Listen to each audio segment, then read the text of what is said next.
Hello, friends. I am Kaira. Welcome to our channel Mind and Machine Reviews.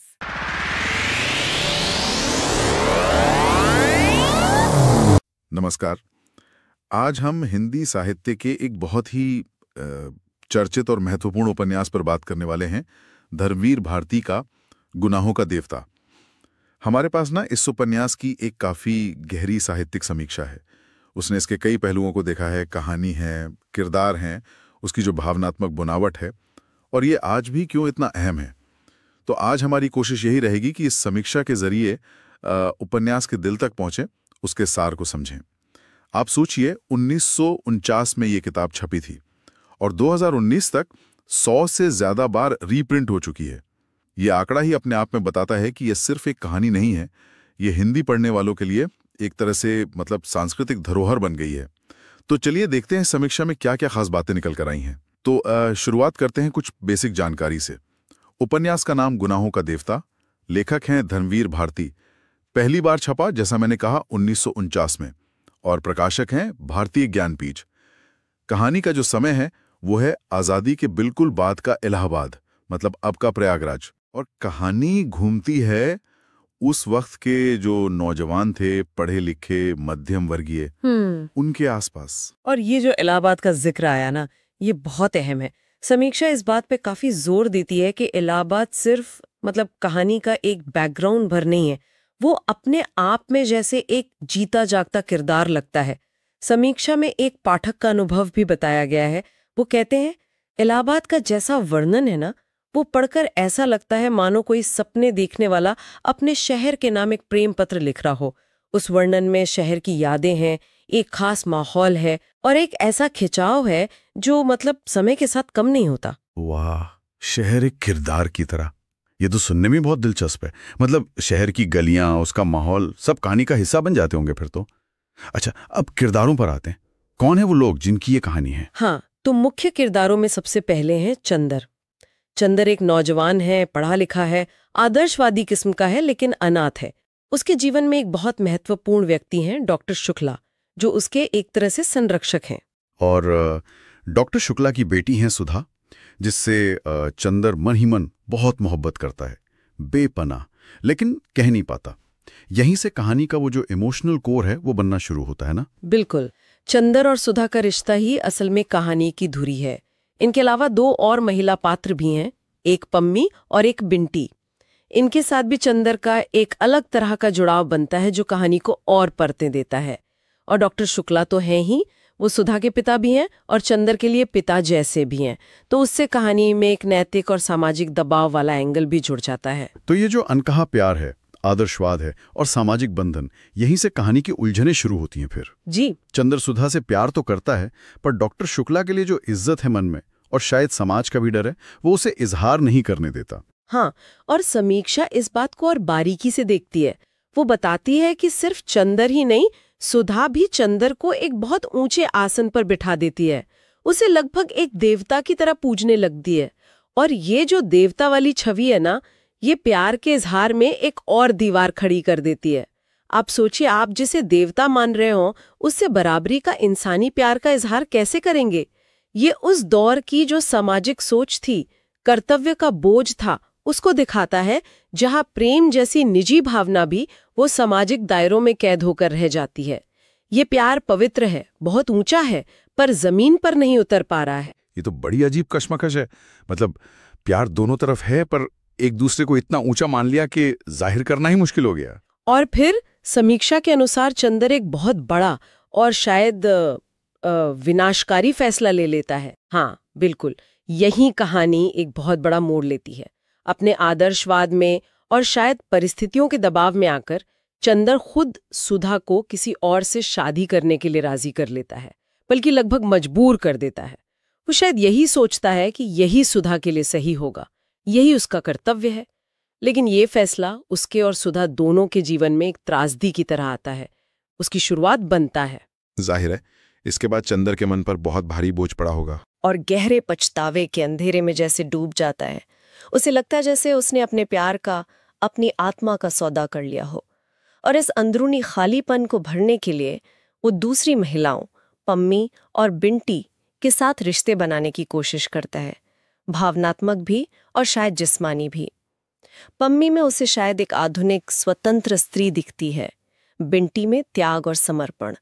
लेकिन समीक्षा कहती है कि सुधा के लिए उसके मन में जो गहरा प्रेम है, जो निष्ठा है, उसके सामने ये रिश्ते उसे खोखले ही लगते हैं। ये सब उसके अंदर एक बड़ा मनोवैज्ञानिक भूचाल ला देता है। वो आदर्शवादी चंदर कहीं पीछे छूट जाता है। और सुधा का क्या होता है? उसकी शादी वो कैसे रहती है? समीक्षा के मुताबिक सुधा की शादी बेहद नाखुश साबित होती है।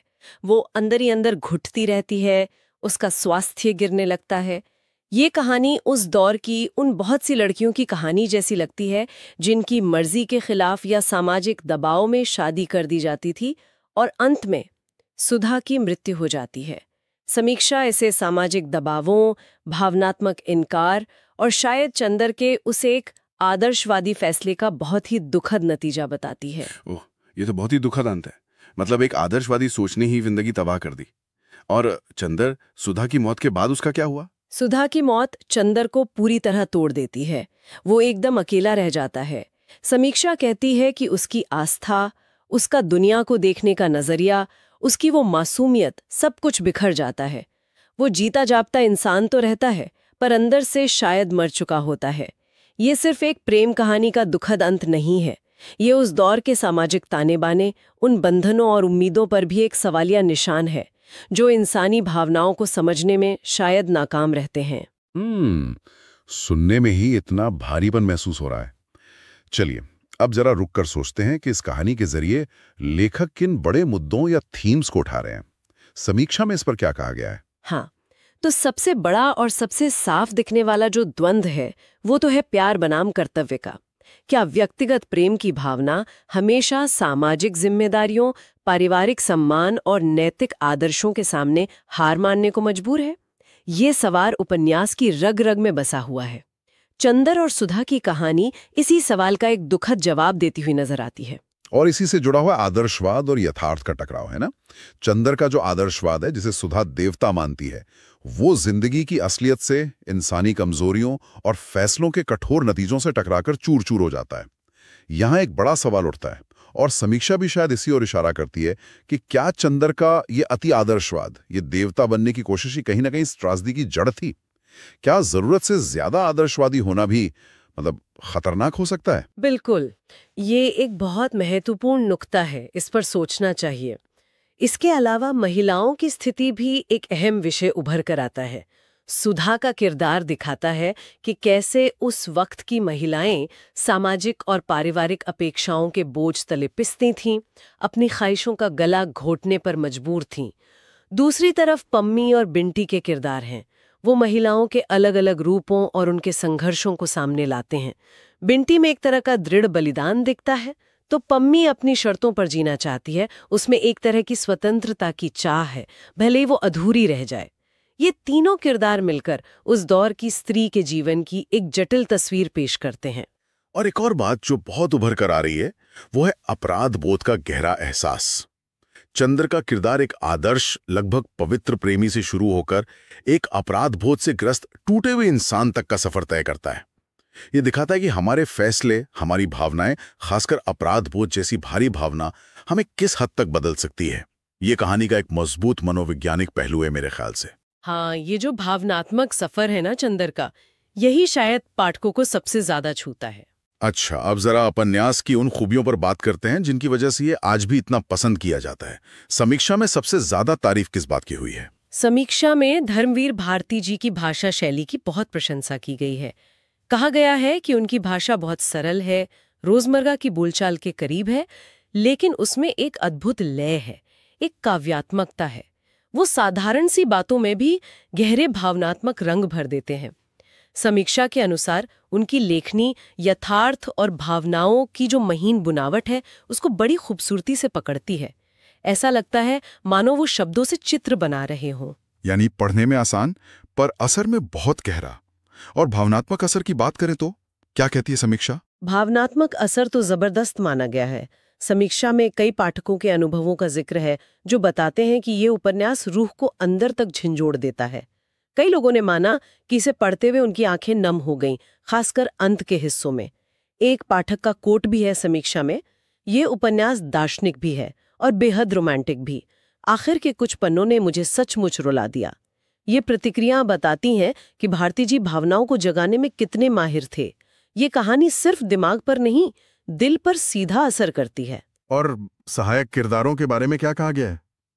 क्या वो सिर्फ कहानी को आगे बढ़ाने के लिए हैं या उनका अपना वजूद है? नहीं, बिल्कुल नहीं। समीक्षा ये मानती है कि पम्मी, बिंटी और डॉक्टर शुक्ला जैसे जो सहायक किरदार हैं, वो कहानी को न सिर्फ गहराई देते हैं बल्कि नैतिक जटिलता भी बढ़ाते हैं।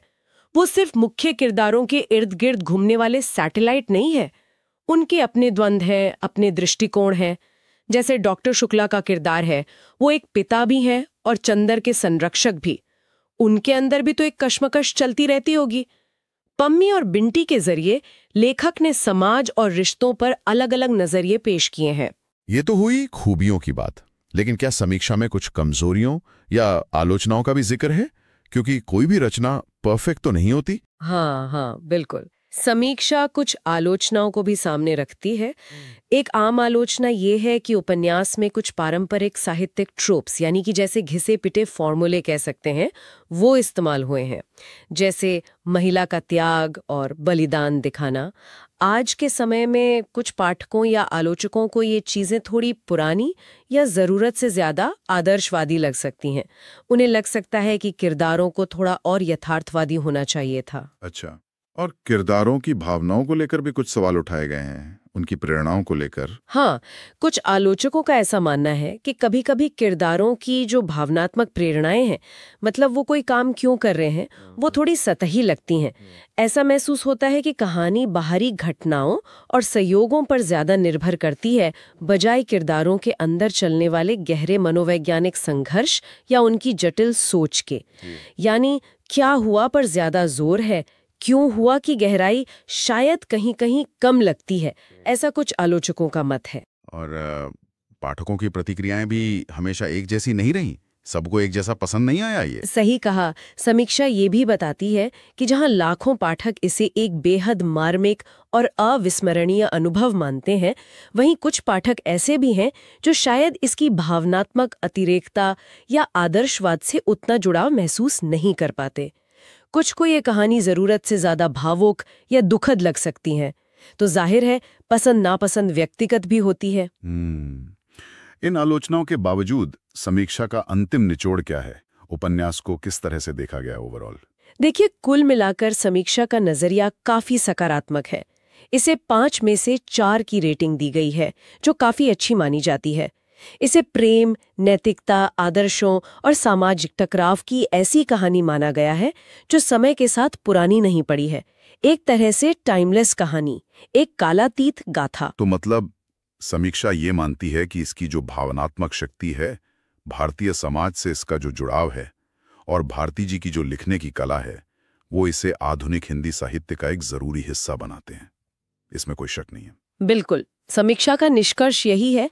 हाँ, ये जरूर माना गया है कि इसका जो भावनात्मक भारीपन है और किरदारों का आदर्शवाद है, वो शायद हर किसी को अपील ना करे, लेकिन इसकी साहित्यिक गुणवत्ता और सांस्कृतिक महत्व पर कोई शक नहीं है। ये उन किताबों में से है जो पढ़ने के बाद लंबे समय तक पाठक के जहन में बसी रहती है, उसे सोचने पर मजबूर करती है। तो अगर हम पूरी चर्चा को समेटें, तो गुनाहों का देवता उस अनकहे प्यार की कहानी है जो सामाजिक बंधनों और आदर्शवाद की वेदी पर कुर्बान हो जाता है। ये टूटे हुए आदर्शों की कहानी है, सामाजिक दबावों के भयानक नतीजों की और मन को कचोटने वाले गहरे अपराध बोध की दास्तान है। और इसमें इलाहाबाद शहर की वो खास भूमिका, धर्मवीर भारती की वो दिल छू लेने वाली काव्यात्मक भाषा और कहानी की वो गहरी भावनात्मक चोट, ये सब मिलकर इसे एक वाकई यादगार अनुभव बनाते हैं। और क्या ये कहानी आज भी उतनी ही मायने रखती है? क्या आज के पाठक इससे कुछ जोड़ पाएंगे, आपको लगता है? मेरे ख्याल से, और समीक्षा भी इसी ओर इशारा करती है कि इसमें जो मुद्दे उठाए गए ना, वो आज भी जिंदा हैं। देखिए, प्यार और कर्तव्य के बीच का चुनाव, अपनी इच्छाओं और समाज की उम्मीदों के बीच का तनाव, रिश्तों की जटिलता, ये सब चीजें आज भी हमारे जीवन का हिस्सा है। हाँ, शायद आज के समाज के रूप बदल गए हों, तरीके बदल गए हों, लेकिन ये जो बुनियादी इंसानी कश्मकश है वो तो वैसी ही है। इसलिए ये उपन्यास आज भी हमें मानवीय भावनाओं और सामाजिक ताने बाने की पेचीदगियों पर सोचने को मजबूर करता है। तो अंत में हमारे सुनने वालों के लिए सोचने को एक सवाल छोड़ते हैं जो इस उपन्यास और इस पूरी चर्चा से उभरता है। हाँ, एक सवाल जो मन में रह जाता है वो ये है, क्या चंदर जैसा आदर्शवाद, जिसे समाज देवता का दर्जा दे देता है, क्या वो हमेशा असल जिंदगी की कठोर सच्चाइयों के सामने टूटने के लिए ही बना होता है? क्या आदर्शों का हश्र हमेशा यही होता है, या फिर समाज के लिए, इंसानों के लिए ऐसे ऊंचे आदर्शों की कल्पना करना, उन्हें पूजना जरूरी है, भले ही हम जानते हों कि उन्हें पूरी तरह निभा पाना मानवीय सीमाओं के शायद परे है। ये सोचना दिलचस्प है कि क्या हमें इन देवताओं की जरूरत है, भले ही वो अंत में गुनाहगार साबित हों।